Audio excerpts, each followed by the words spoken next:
Hello everyone, Theme Park Tracker here with a huge West Coast Racers update. A milestone was hit, and that is the completion of the track and supports. Well, most of it anyways. Basically, the only part left is the station supports and the track, and the rest of the ride is pretty much complete.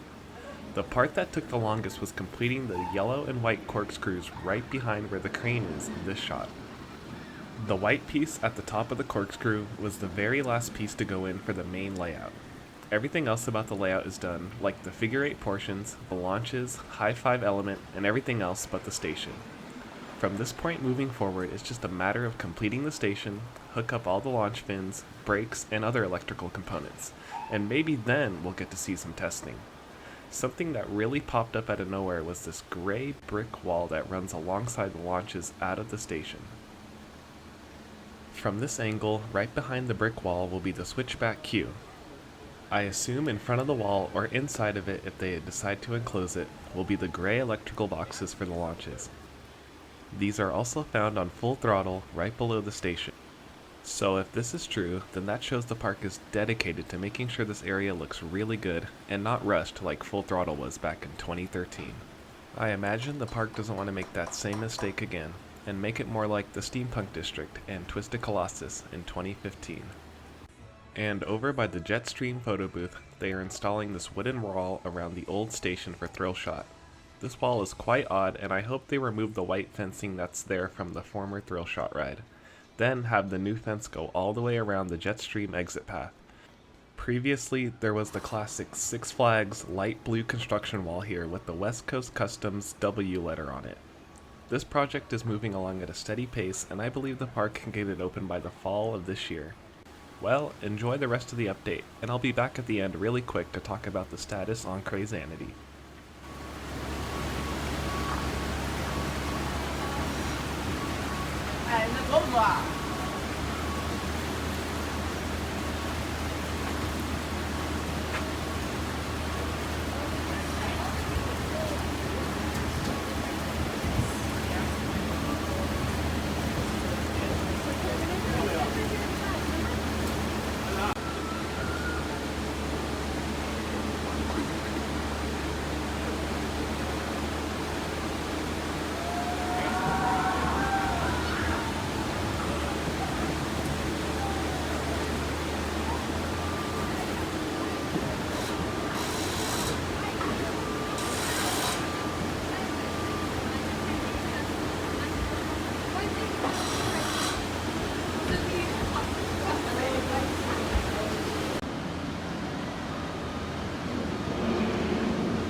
Yes, CraZanity is still closed and has been for the last couple of weeks. Not sure what's going on here, but during this video they were doing some testing, but I only saw it once and it was swinging really light, meaning barely anything happened. There has been multiple occurrences of this ride being closed for an extended period of time this year alone. The ride has a history of maintenance problems throughout other Six Flags parks, and hopefully the park can sort them out soon because this is one of the more popular attractions at the park. Well, that's all for this quick West Coast Racers update. Thank you so much for watching, and please subscribe to the channel for more updates on Six Flags Magic Mountain and other happenings at Southern California theme parks.